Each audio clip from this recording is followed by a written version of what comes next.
नमस्कार साथियों, एक बार पुनः आपका हार्दिक स्वागत एवं अभिनंदन जेजीडी के इस प्लेटफॉर्म ऑनलाइन प्लेटफॉर्म क्लासेज में अर्थात ओपीटी पर हम बात कर रहे हैं आज के एक नवीन बिंदु के साथ। जैसा कि आप थंबनेल के अकॉर्डिंग देख पा रहे होंगे, क्रिया। तो क्रिया को लेकर बात कर रहे हैं यहाँ पर। तत्पश्चात अंतिम कक्षा में हमने बात की थी विशेषण को लेकर। उम्मीद है मित्रों कि विशेषण को लेकर आपके सारे कंसेप्ट बेहतरीन तरीके से जो है वो क्लियर हुए होंगे। तो मित्रों, जिस तरीके से हम टॉपिक वाइज टॉपिक बिंदु से बिंदु लगाकर स्टेप बाय स्टेप आगे बढ़ रहे हैं, आप लोग व्याकरणिक दृष्टिकोण से बिल्कुल ही एक अच्छा महसूस कर रहे होंगे, ऐसी उम्मीद है मुझे। और मेरे प्रयास रहेंगे कि लगातार मैं एक एक बिंदु को बड़े ही इत्मीनान से जो है क्लियर करते हुए आपके सामने स्पष्ट रूप से संप्रेषित करते हुए एक एक बिंदु को आगे लेकर जा रहा हूं। तो लीजिए मित्रों, आज की कक्षा को पूर्ण करने से पहले, आज की कक्षा को स्टार्ट करने से पहले मैं बात करूंगा कि मैंने अंतिम कक्षा जो विशेषण की लिखी, उस विशेषण में एक विशेषणों का निर्माण करके एक कंसेप्ट जो है रिमेनिंग है, उसको अपन देखने का प्रयास करते हैं। ठीक है मित्रों, तो लीजिए अपन बात करते हैं विशेषणों के निर्माण की। विशेषणों के निर्माण,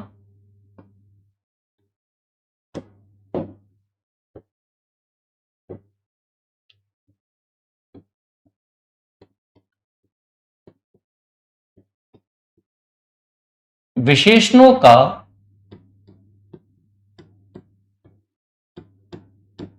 निर्माण।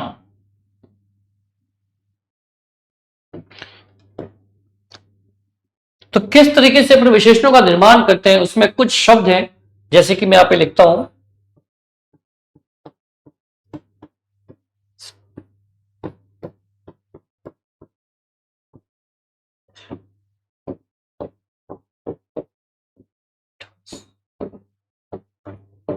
स्वप्न, उपासना, परलोक, मिठास, स्वप्न, सप्ताह, यह, चाल,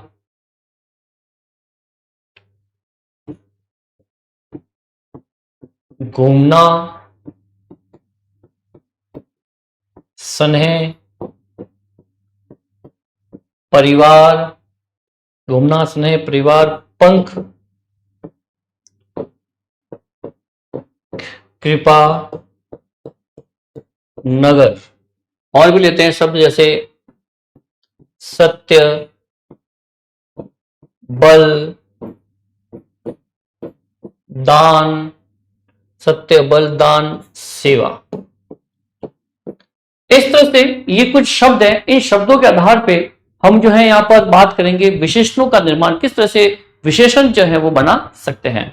मित्रों, पुनः एक बार मैं आपको यहां पर बता दूं कि अंतिम कक्षा में हमने विशेषण से लेकर जितने भी टाइप्स की इसकी परिभाषा रहती है, किस प्रकार से इस संकल्पना को हम कंसेप्ट को क्लियर कर सकते हैं, वो बात हमने इस प्लेटफॉर्म के माध्यम से करने का प्रयास किया, जिसमें विशेषणों के सारे प्रकारों को देखा, उसके भिन्न उदाहरणों के माध्यम से उसको प्रतियोगी परीक्षाओं के दृष्टिकोण से देखने का भी प्रयास किया। ठीक है मित्रों, तो इसका एक कंसेप्ट विशेषणों का निर्माण, उसको भी अपन आज क्लियर कर देते हैं। तत्पश्चात जो है हम चलते हैं आज के नवीन बिंदु की ओर। तो लीजिए, विशेषणों का निर्माण। तो आपके सामने शब्द हैं, ये कुछ शब्द मैंने लिखे हैं, इनको अपन विशेषण के रूप में जो है तब्दील करते हैं। उपासना, अर्थात उपासना से बनने वाला शब्द बन जाएगा उपासक।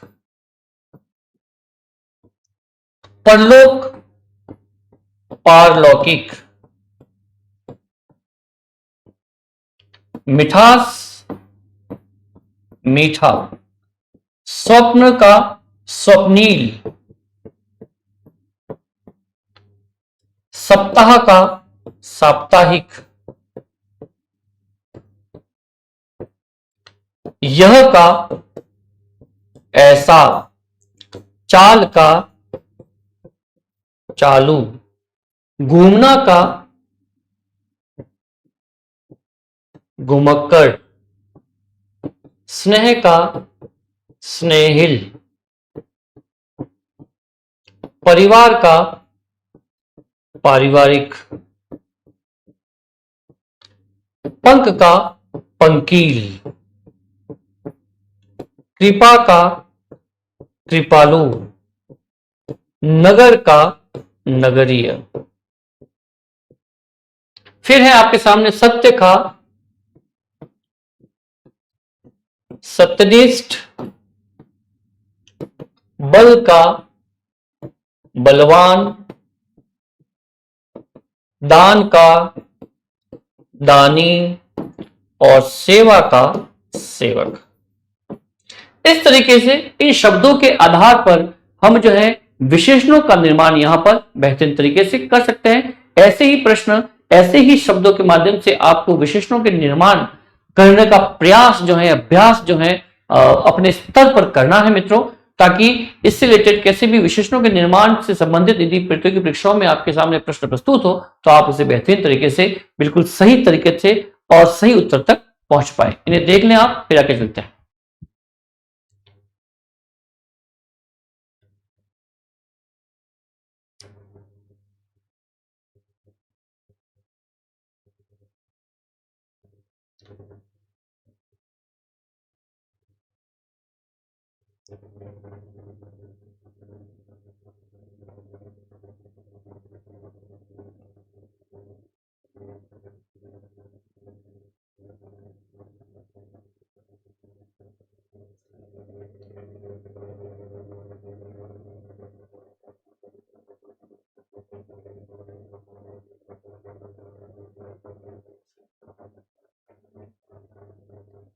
आशा है मित्रों बिल्कुल ही बेहतरीन तरीके से ये विशेषणों का निर्माण संबंधित जो संकल्पना है, जो एक कंसेप्ट है, ये यहां पर आपकी क्लियर रही होगी। इसी संकल्पना के आधार पर आप भिन्न शब्दों को ढूंढे और उनसे विशेषण शब्द जो है बनाने का प्रयास अपने स्तर पर करते रहे। लीजिए आगे चलते हैं। आज का हमारा जो नया बिंदु है मित्रों वो है क्रिया। तो क्रिया को लेकर अपन बात कर रहे हैं यहां पर कि क्रिया का किस तरीके से जो है ये कंसेप्ट जो है यहां पर कार्य करता है। ध्यान रहे व्याकरणिक दृष्टिकोण से क्रिया का अपना एक बहुत बड़ा महत्व है हिंदी के इस विषय में। और क्रिया को भलीभांति समझना कि कितनी प्रकृति से जो क्रिया वर्क करती है हिंदी व्याकरण दृष्टिकोण से, कितने इसके प्रकार हैं, भिन्न भाषाओं और भिन्न उदाहरणों के माध्यम से इसको पुष्ट करने का प्रयास इस प्लेटफॉर्म के माध्यम से हम करने जा रहे हैं। तो क्रिया सर्वप्रथम मैं आपको बताना चाहूंगा इसका शाब्दिक अर्थ क्या है और किस तरीके से जो है बोले जाते हो। तो इसको क्रिया न कहकर क्रिया जो है अपन कहते हैं।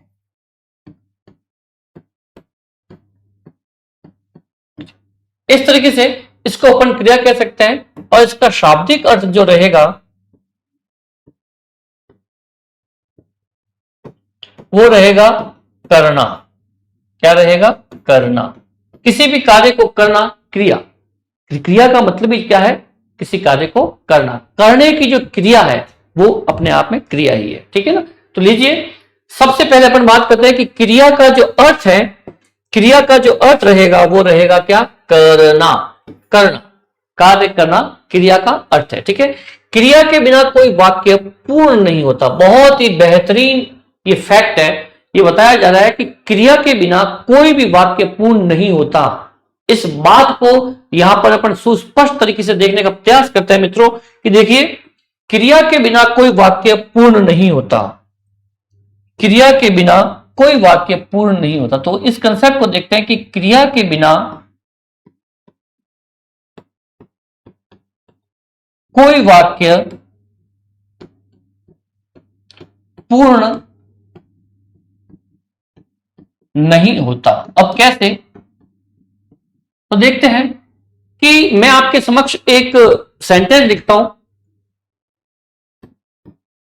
क्रिया के बिना कोई पूर्ण नहीं होता, कोई वाक्य पूर्ण नहीं होता। इसको देख लें यहां पर, कोई वाक्य पूर्ण नहीं होता। तो देखिए जैसे कि मैं एक यहां पे सेंटेंस लिखता हूं आपके समक्ष कि मैंने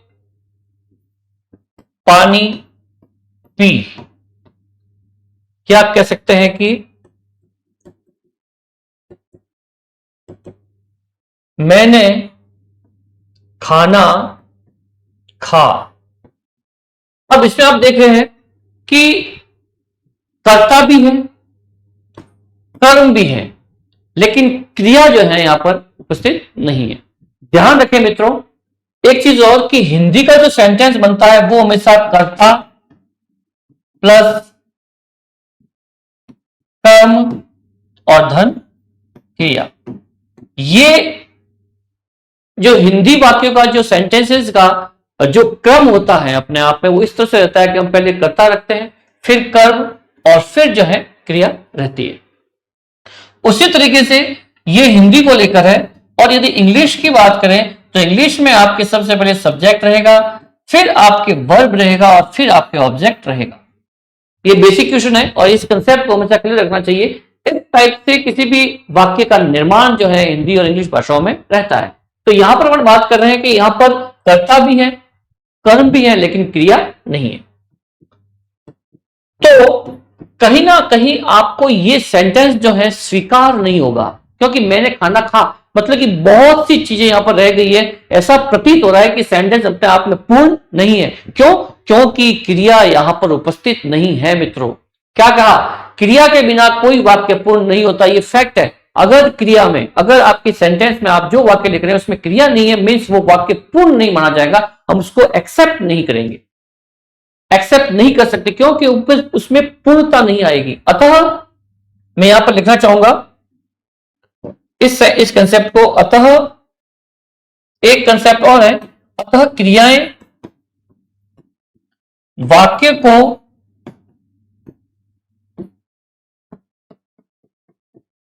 पूर्णता देने के कारण, क्रियाएं वाक्य को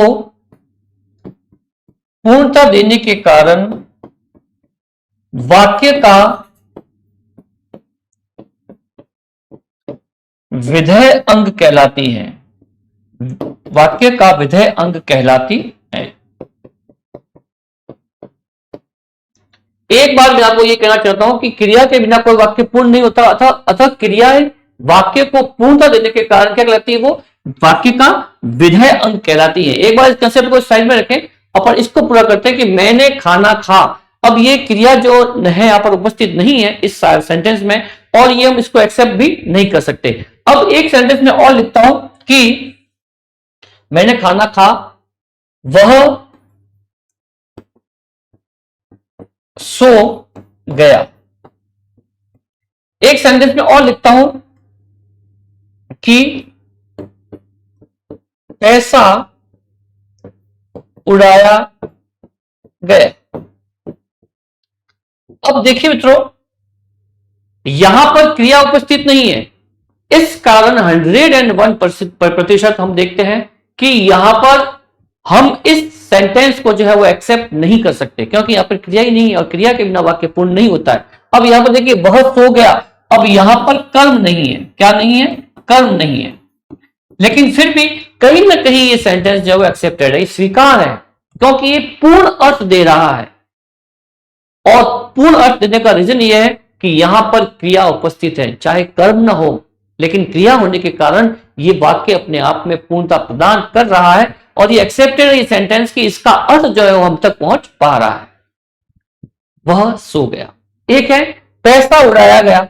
अब इसमें कर्ता की उपस्थिति नहीं है, इसमें कर्ता ही नहीं है, इसमें कर्ता ही नहीं है, लेकिन फिर भी ये सेंटेंस जो है कहीं ना कहीं एक्सेप्टेड है, स्वीकार्य है। क्यों? क्योंकि इसमें क्रिया होने की वजह से ये सेंटेंस अपने आप में पूर्णता प्रदान दे रहा है, अर्थात अपने आप में इसका जो अर्थ है वो हम तक भली भांति पहुंच रहा है।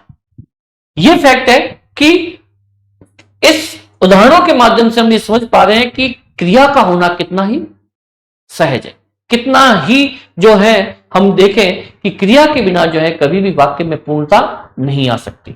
इस सेंटेंस के माध्यम से हम इसको देख पा रहे हैं। ठीक है ना? तो आशा है मित्रों कि क्रिया के बिना कोई वाक्य पूर्ण नहीं होता, इस कंसेप्ट को यहां पर आप समझ पाए होंगे। एक बात और यहां पर, जैसा कि मैंने बताया कि अतः क्रियाएं वाक्य को पूर्णता देने के कारण वाक्य का विधेयक अंग कहलाती है। तो ध्यान रखें मित्रों, वाक्य के दो अंग होते हैं। एक तो वाक्य का अंग होता है उद्देश्य और एक होता है विधेय। इसको भी यहां पे क्लियर कर देते हैं कि जैसे कि राम ने गाना गाया,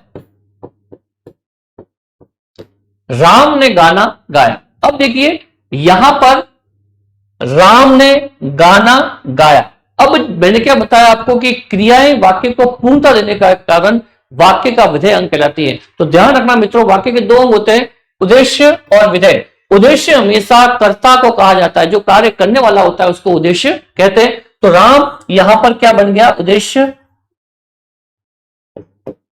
और जो उद्देश्य के बारे में कहा जाता है, जो कर्ता के बारे में कहा जाता है, वो हमेशा क्या होता है, विधेय होता है। और ये विधेय इसमें क्रिया भी शामिल रहती है, अर्थात ये इसका विधेय अंग रहेगा।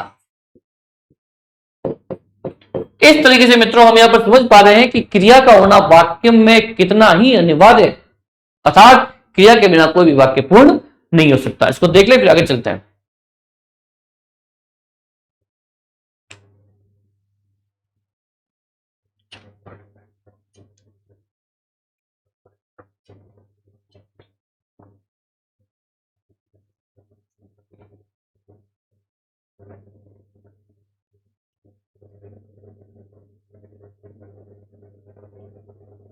आशा है मित्रों बिल्कुल ये कंसेप्ट जो है, किस तरह से क्रिया जो है, वाक्य जो है क्रिया के बिना पूर्ण नहीं होता, देखा अपन ने। एक बार पुनः चलते हैं इस स्लाइड पर और बात करते हैं। देखो मैंने इस कंसेप्ट को क्लियर किया है कि कार्य के बिना कोई वाक्य पूर्ण नहीं होता। अब चलते हैं आगे। किसी वाक्य में कर्ता, कर्म तथा काल की जानकारी भी क्रियापद के माध्यम से ही होती है। ध्यान रखना, जैसा क्रियापद होगा उसी के अकॉर्डिंग हम कर्ता और कर्म की भी जानकारी अर्थात काल की भी जानकारी क्रिया के अनुसार कर सकते हैं। ठीक है, ये देखो बेसिक इशू बनता है, किसी वाक्य में कर्ता, कर्म तथा काल की जानकारी भी क्रियापद के माध्यम से ही होती है। क्रियापद अपने आप में इतना महत्वपूर्ण रहता है मित्रों वाक्य में कि कर्ता, कर्म और काल की जानकारी भी आपको क्रिया, जो क्रियापद है उसके दृष्टिकोण से ही आप वहां पर से जानकारी प्राप्त कर सकते हैं। ठीक है ना, कि पढ़ रहा है, खा रहा है, चला गया। ठीक है ना, इस तरीके से इन वर्डों के आधार पर आप काल, कर्म और कर्ता को भी यहां पर डिफाइन कर सकते हैं। नेक्स्ट है हिंदी भाषा की जननी। आपको पता ही है कि हिंदी भाषा की जो जननी है वो कौन है, संस्कृत है। तथा संस्कृत में क्रिया रूप को धातु कहते हैं। क्रिया रूप को क्या कहते हैं, हम धातु कहते हैं। ध्यान रखना कि जो संस्कृत भाषा है उस संस्कृत भाषा में हम मूल रूप को क्या कहते हैं, धातु कहते हैं। क्रिया के मूल रूप को क्या कहा जाता है, धातु कहा जाता है। इसको भी एक बार कंप्लीट करते हैं यहां पर कि क्रिया के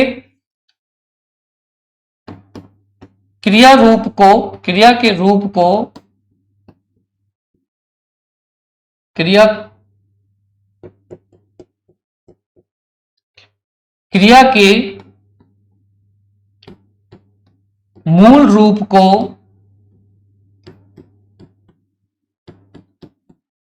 धातु कहते हैं। क्रिया के मूल रूप को क्या कहते हैं अपन, धातु कहते हैं। अब जैसा कि मैं यहां पे कंसेप्ट क्लियर करूं आपके कि देखिए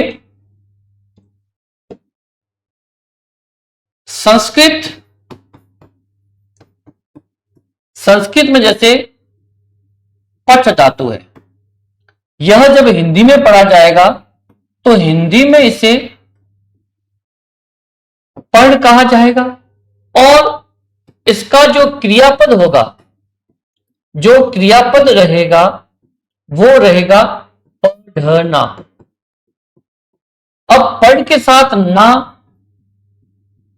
प्रत्यय के रूप में जोड़ देंगे और बन जाएगा प्रत्यय पढ़ना।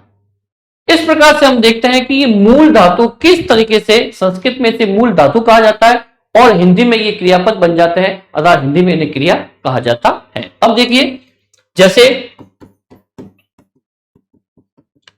पढ़, सुन, दौड़, बैठ, बोल,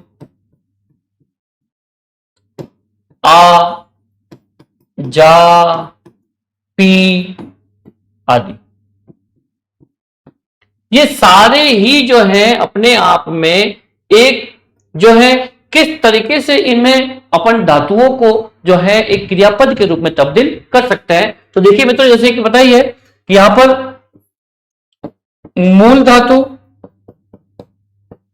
प्रत्यय और क्रियापद।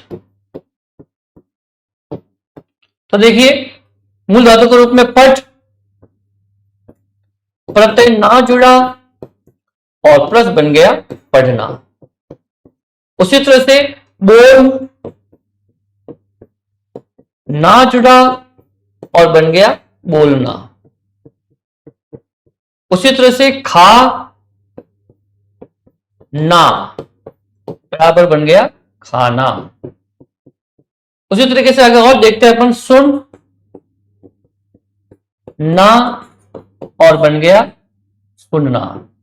इस तरीके से हम क्रियापदों का निर्माण जो है हिंदी जगत में करते हैं। इस तरीके से जो है ये जो क्रिया के मूल रूप को धातु कहते हैं और किस तरह से ये क्रियापद में तब्दील होते हैं देख लें मित्रों, फिर आगे चलते हैं।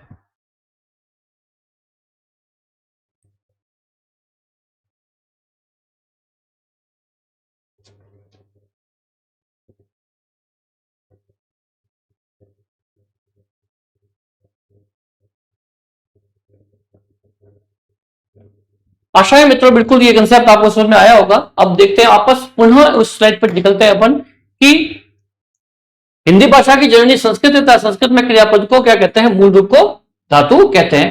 धातु हिंदी क्रियापदों का मूल रूप ही धातु है। ध्यान रखें, हिंदी जो है धातु हिंदी क्रियापदों का मूल रूप ही क्या है? आप में धातु है। क्रियापदों का जो मूल रूप है उसको धातु कहेंगे। संस्कृत में वो धातु है और हिंदी में क्रियापद है। क्लियर? अब कैसे, मैंने आपको इस तरह से आपके सामने एक्सप्लेन कर दिया इसको। धातु में ना जोड़ने से हिंदी की क्रियापद बन जाते हैं, जैसे पढ़ना, उठना, ये सारी चीजें अपन पढ़ ली है। परिभाषा, अब इस चीज को कंसेप्ट को क्लियर करने के बाद इसकी एक परिभाषा देखते हैं कि जिस शब्द से किसी कार्य करने या होने का बोध होता है उसे अपन क्रिया कहते हैं। सीधी सी बात है, जिस शब्द के माध्यम से हमें किसी कार्य का करना या होना पाया जाए उसे अपन क्या कहेंगे? क्रिया कहेंगे। क्या कह रहे हैं? जिस शब्द से किसी कार्य करने या होने का बोध होता हो, करने या होने का बोध होता हो उसे अपन क्या कहेंगे? क्रिया। ठीक है ना? अब देखो क्रिया, इसमें भी प्रॉब्लम है कि करना और होना दोनों ही क्रिया के प्रकार हैं, परंतु फिर भी इन्हें बेहतरीन तरीके से एक्सप्लेन करना हमारी ड्यूटी रहती है कि किस तरीके से करना और होना में डिफरेंस है। अब देखो करना में क्या रहेगा कि राघव लिखने का कार्य कर रहा है। राघव लिखने का कार्य कर रहा है। अब ये जो कार्य कर रहा है, खुद कर्ता कार्य जो कर रहा है उसे तो क्या कहेंगे अपन? करना। ठीक है? जब एक कर्ता किसी कार्य को अंजाम देता है या कार्य को कर रहा है या कर लिया है तो वो अपने आप में करना शब्द जो है यहाँ पर उपयोग रहेगा। जैसा कि आपने परिभाषा में देखा, जो क्रिया की परिभाषा थी कि करना या होने का बोध होता हो उसे अपन क्या कहते हैं? क्रिया कहते हैं। और एक शब्द होगा आपका होना। अब इस होना में क्या होगा कि बारिश रात भर से हो रही है। रात भर से हो रही है। इन दोनों में ही डिफरेंस है। यहां पर कर्ता कार्य कर रहा है और ये स्वतः ही होने वाली क्रिया है। स्वतः ही होने वाली क्रिया है। प्राकृतिक हो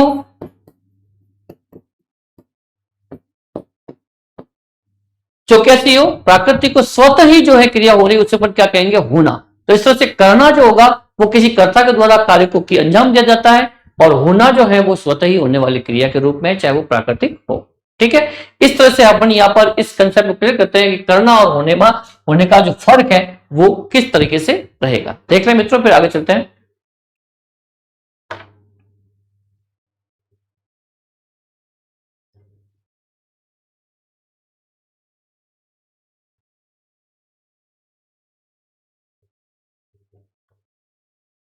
इस तरह से मित्रों यहां पर हम समझ पा रहे हैं कि किस तरीके से जो है एक क्रिया को अपन यहां पर अच्छे तरीके से समझने का प्रयास करते हैं कि किस तरह से क्रिया जो है वाक्य को पूर्ण करने में किस तरह से उसका जो है एक रोल रहता है नेक्स्ट हमने बात की कि किस तरीके जो है मूल धातु और क्रियापदों में क्या डिफरेंस है, मूल धातु किस तरह से संस्कृत में रहता है और किस तरह से वो क्रियापद बनते हैं, उस कंसेप्ट को भी देखने का प्रयास किया और करने और होने में भी कितना डिफरेंस होता है। ठीक है ना।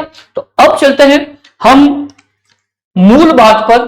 क्रिया की परिभाषा हम समझ चुके हैं, क्रिया किस तरीके से वर्क करता है और क्रिया का व्याकरणिक दृष्टिकोण से वाक्य में क्या इसका जो है रोल रहता है, इसकी कितनी भूमिका है, उस बात को भी यहां पर अपन कंप्लीट करते हुए अब हम चलते हैं क्रिया के भेदों की ओर।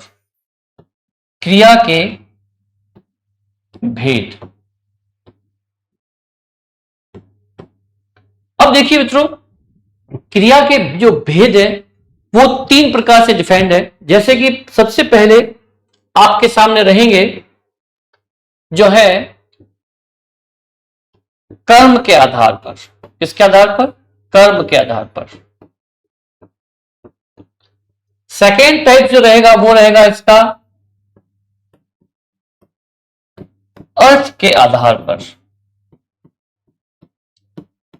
और नेक्स्ट रहेंगे काल के आधार पर। इस तरीके से ये क्रिया के भेद है और क्रिया के भेदों को तीनों ही दृष्टिकोण से एक एक करके भिन्न उदाहरणों के माध्यम से इसको पुष्ट करने का प्रयास हम इस प्लेटफॉर्म के माध्यम से करने जा रहे हैं। आशा है मित्रों कि अब तक मैंने क्रिया से संबंधित जितने भी संकल्पनाएं आपको यहां पर डिफाइन करवाई है वो आपको उम्मीद से अधिक समझ आई होगी। तो लीजिए मित्रों, कर्म के आधार पर। तो अब देखिए कर्म के आधार पर बात करते हैं हम। तो कर्म के आधार पर देखिए सबसे पहले जो क्रिया के भेद होते हैं वो 2 होते हैं, जिसमें अकर्मक और सकर्मक। अकर्मक और सकर्मक रहेगी। फिर इसके जो रूप है वो 2 है, जिसमें एक कर्मक और द्विकर्मक। यहां पर कर्म का आधार पर फेक है, इसके दो पार्ट हैं, अकर्मक और सकर्मक। और सकर्मक के 2 पार्ट है, एक कर्मक और द्विकर्मक। यहां पर 2, एक कर्म के आधार पर, ये द्विकर्मक के आधार पर। ये कर्म के आधार पर जो है वो भेद है क्रिया के। फिर नेक्स्ट चलते हैं अर्थ के आधार पर। तो अर्थ के आधार पर प्रकार में देखिए जैसे कि साधारण क्रिया, नेक्स्ट है सहायक क्रिया, थर्ड है आपके संयुक्त क्रिया और 4 है आपके सजातीय क्रिया, 5 है आपके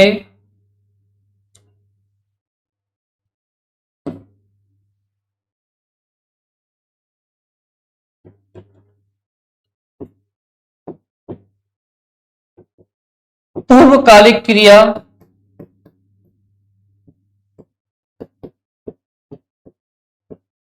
6 है आपके प्रेरणार्थक क्रिया और 7th है आपके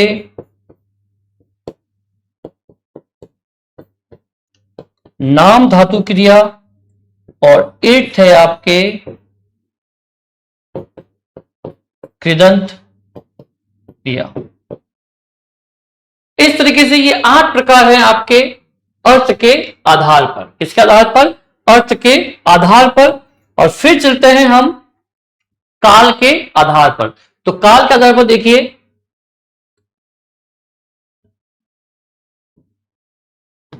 भूतकालिक क्रिया,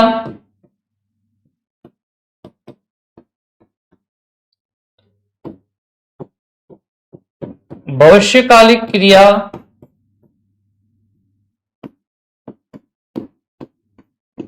और वर्तमान कालिक क्रिया।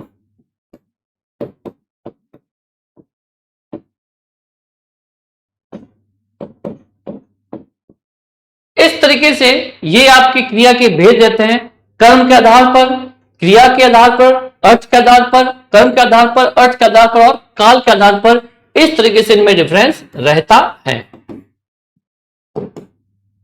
ठीक है मित्रों, अब देखिए ये जो कर्म के आधार पर है अकर्मक और सकर्मक, मतलब कि यहां पर अकर्मक क्रिया से मतलब यह है कि इसमें कर्म के बिना जो है वो क्रिया होती है, उसमें कर्म की उपस्थिति नहीं रहेगी तो वो अकर्मक रहेगी।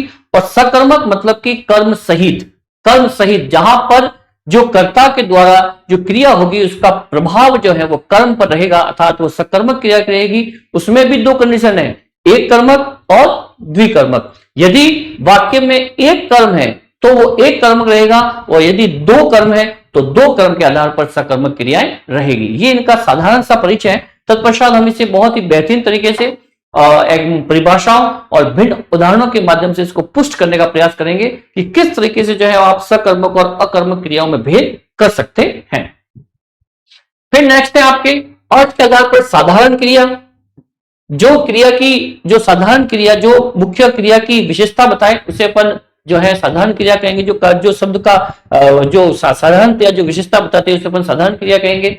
फिर सहायक क्रिया जो मुख्य क्रिया के साथ में रहकर जो है विशेषताएं बताए, जो क्रिया के रूप को बताए, वो जो है सहायक क्रिया रहेगी। संयुक्त क्रिया जो दो अलग अलग जो भिन्नार्थक क्रियाएं होती है उन दोनों को मिलकर एक नए जो रूप को प्रदान करती है उसे अपन संयुक्त क्रिया कहेंगे।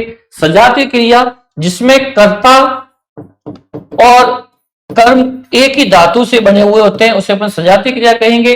पूर्वकालिक क्रिया जिसमें दो कंडीशन रहती है कि आप एक कार्य को पूर्ण करके उसके तत्पश्चात किसी दूसरे कार्य को तुरंत ही शुरू करते हैं, तो जो पहला कार्य जैसे ही आपने बंद किया था वो जो है क्रिया पूर्वकालिक क्रिया में तब्दील हो जाएगी, उसे अपन पूर्वकालिक क्रिया कहेंगे। ओके। फिर है प्रेरणात्मक क्रिया जिसमें एक व्यक्ति कार्य न करके, एक व्यक्ति कोई कार्य नहीं कर रहा है और एक व्यक्ति कार्य न करके किसी जो है दूसरे को जो है वो कार्य करवा रहा है, अर्थात उसको प्रेरित कर रहा है उस कार्य को करने के लिए, वो जो है अपने आप में प्रेरणात्मक क्रिया कहलाएगी। फिर है नाम धातु क्रिया, अर्थात जो संज्ञा सर्वनाम या विशेषण के साथ में प्रत्यय जोड़कर जो क्रियाएं बनाई जाती है उसे अपन नाम धातु क्रिया कहेंगे। और कृतदंत क्रिया जिसमें अपन कृत प्रत्यय लगाकर क्रियाओं का निर्माण करते हैं उसे अपन कृतदंत क्रिया कहेंगे। और फिर ये जो है भूतकालिक क्रिया, भविष्यकालिक क्रिया और वर्तमानकालिक क्रिया, मतलब कि जो समय के आधार पर, काल के आधार पर जो क्रियाओं में भेद होते हैं वो इन तीनों ही कार्य में, चाहे वो जो हम कर रहे हैं, कर चुके हैं या करेंगे, इन तीनों ही कंडीशन में जो क्रियाएं बनती हैं उन क्रियाओं को भिन्न उदाहरणों के माध्यम से पुष्ट करने का प्रयास करेंगे। तो इस तरह से मित्रों कर्म के आधार पर, अर्थ के आधार पर और काल के आधार पर ये भिन्न प्रकार की क्रियाओं के भेद है जिसको हमने एक परिचयात्मक रूप से यहां पर देखने का प्रयास किया। देख लें आप इसे, फिर अपन आगे चलते हैं।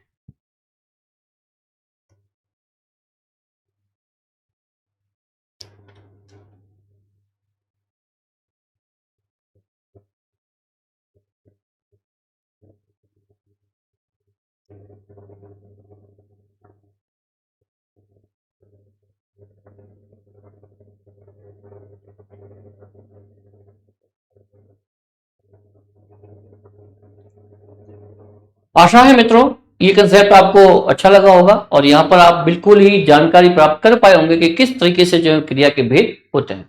अब चलते हैं अपन आगे। हमने सर्वप्रथम इन सारी बातों को यहां पर भलीभांति समझने का प्रयास किया। अब नेक्स्ट चलते हैं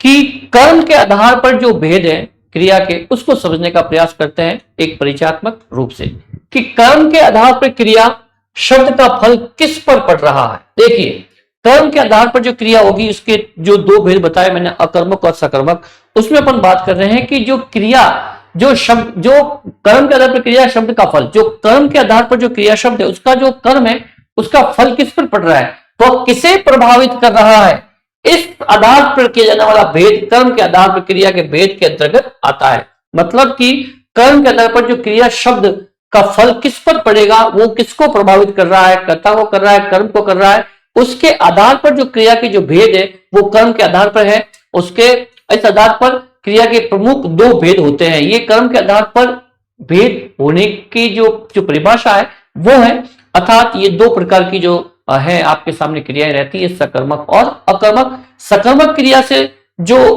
निकलकर जो अर्थ सामने आता है, इसकी क्या परिभाषा होगी उसको देखें। अर्थात सहित, अतः सकर्मक का अर्थ है कर्म के साथ। जैसे मैंने आपको बताया कि कर्म के साथ में जब क्रिया होती है, जब कर्म साथ हो, कर्म के बिना नहीं, कर्म के बिना तो अकर्मक में जाएगा, लेकिन यदि कर्म है वाक्य में, उसके साथ में क्रिया हो रही है तो वो सकर्मक क्रिया कहलाएगी। इसकी परिभाषा, जिस क्रिया का फल कर्ता के द्वारा जो क्रिया हो रही है, क्रिया किसके द्वारा होगी? कर्ता के द्वारा होगी। उस क्रिया का फल कर्ता को छोड़कर कर्म पर पड़े वह सकर्मक क्रिया कहलाती है। सीधी सी बात है, एक बार आप इस कंसेप्ट को समझ लें, फिर अपन अगली कक्षा में इसको और भी बेहतर तरीके से भिन्न उदाहरणों के माध्यम से इसको समझने का प्रयास करेंगे। यहां पर यह है कि कर्ता के द्वारा जो क्रिया हो रही है उसका प्रभाव किस पर पड़ रहा है? कर्ता पर पड़ रहा है या कर्म पर पड़ रहा है? यदि तो उसका प्रभाव कर्ता को छोड़कर कर्म पर पड़ता है तो अपन से सकर्मक क्रिया कहेंगे। जैसे बच्चा चित्र बना रहा है, अब बच्चा क्या कर रहा है? चित्र बना रहा है। अब इस बच्चे के द्वारा जो क्रिया हो रही है उसका प्रभाव कर्म पर पड़ रहा है, चित्र पर पड़ेगा ना, चित्र बना रहा है तो इस कारण ये जो है सकर्मक क्रिया रहेगी, अर्थात यहां पर कर्म जो है वो उपस्थित है। गीता सितार बजा रही है, गीता जो है वो सितार बजाने का कार्य कर रही है, अर्थात उसके कर्म पर उसके कार्य का प्रभाव पड़ रहा है, अतः वह सकर्मक क्रिया का उदाहरण ही है। अब यदि प्रश्न किया जाए कि बच्चा क्या बजा रहा है, देखो क्या बजा रहा है तो उत्तर होगा चित्र। देखो क्या लगाने से यदि आपके उत्तर आता है तो वो सकर्मक क्रिया रहेगी। अर्थात गीता क्या बजा रही है तो उत्तर होगा सितार। अर्थात दोनों ही कंडीशन में यहां पर जो है क्या लगने से उत्तर निकल रहा है, अर्थात वह सकर्मक क्रिया का ही एग्जाम्पल है। और भी इसको अच्छी तरीके से देखने का प्रयास करेंगे, फिलहाल इतना समझे। आगे एक बार इसके परिचयात्मक आप जो है परिचय ले लें कि किस तरह से सकर्मक क्रिया है और अकर्मक क्रिया है। अब सकर्मक क्रिया के भेद देखिए, मैंने आपको बताया कि कर्म के आधार पर जो भेद है अकर्मक और सकर्मक क्रिया के जो दो भेद है, सकर्मक क्रिया को उदाहरणों से समझा। अब अपन बात कर रहे हैं सकर्मक क्रिया में कि जो भेद है उसमें सबसे पहले है एक कर्मक। जिस वाक्य में क्रिया के साथ एक कर्म प्रयुक्त हो उसे एक कर्मक क्रिया कहते हैं। मैंने आपको बताया था कि वाक्य में यदि सकर्मक क्रिया है और उसमें कर्म है तो कर्म एक है या दो है? एक है तो एक कर्मक, दो है तो द्विकर्मक। क्लियर है? देखिए, जिस वाक्य में क्रिया के साथ एक कर्म प्रयुक्त हो उसे एक कर्मक क्रिया कहते हैं। अकर्मक, जैसे कि मां अखबार पढ़ रही है। अब अखबार जो है पढ़ रही है, अर्थात एक ही यहां पर जो है वो क्रिया है, ये करता है, ये कर्म है, और ये जो बजा वो आपका जो है क्रिया हो जाएगी। ठीक है ना? यह मां के द्वारा एक ही काम हो रहा है, पढ़ना हो रहा है, अर्थात यहां पर क्या है आपके एक कर्मक रहेगी। ठीक है? जिस वाक्य में क्रिया के साथ दो कर्म प्रयुक्त हो, अर्थात इसी तरह से जिस तरह से अखबार पढ़ रहा है, पढ़ने का कार्य हो रहा है अखबार को पढ़ने का, अर्थात वहां पे एक ही कर्म है, सिर्फ पढ़ना। अब यहां पे क्या है कि जिस वाक्य में क्रिया के साथ दो कर्म प्रयुक्त हो उसे द्विकर्मक क्रिया कहते हैं। जैसे अध्यापक छात्रों को कंप्यूटर सिखा रहे हैं, अध्यापक छात्रों को कंप्यूटर सिखा रहे हैं। अब वो छात्रों कंप्यूटर सिखा रहे हैं, मतलब छात्रों को भी है और कंप्यूटर को भी है, कंप्यूटर को सिखा रहे हैं, दो चीजें यहां पर सामने उभर कर आ रही है कर्म के रूप में। क्या सीख रहे हैं? कंप्यूटर। किसे सिखा रहे हैं? छात्रों को। क्या सीख रहे हैं? तो कंप्यूटर। और किसे सिखा रहे हैं? तो छात्रों को। अर्थात कंप्यूटर और छात्र दो चीजें उभर कर सामने आ रही है, यहां पे दो कर्म है मित्रों, अर्थात ये यहां पर द्विकर्मक क्रिया का एग्जाम्पल रहेगा। और पहले ये सकर्मक क्रिया का भेद है, लेकिन अगर यदि एक कर्म होता तो एक कर्मक और दो कर्म होते तो द्विकर्मक। इस प्रकार मित्रों यहां पर हमने सकर्मक क्रिया और अकर्मक क्रिया में भेद करने का प्रयास किया। आज मैंने सिर्फ आपसे सकर्मक क्रिया को लेकर ही बात की है और इसके दोनों भेदों के बारे में आपको सामान्य परिचय दिया है, और अकर्मक क्रियाएं जो है अपन अगली कक्षा में इसको बेहतरीन तरीके से करने का प्रयास करेंगे। तो मित्रों आज हमने बात की सर्वप्रथम विशेषणों के निर्माण को लेकर, तत्पश्चात हमने बात की क्रिया का शाब्दिक अर्थ और किस तरह से जो है क्रिया वाक्य को पूर्ण करने का एक अनिवार्य अंग होता है। फिर किस तरह से क्रिया के रूप में क्रिया के मूल रूप को धातु कहते हैं उस कंसेप्ट को समझा। फिर करना या होने में क्या डिफरेंस है उसको समझा। फिर क्रिया के भेद किस कदर जो है कर्म के आधार पर, अर्थ के आधार पर और काल के आधार पर भिन्न रूपों को यहाँ पर सामान्य परिचय के रूप में देखने का प्रयास किया मित्रों।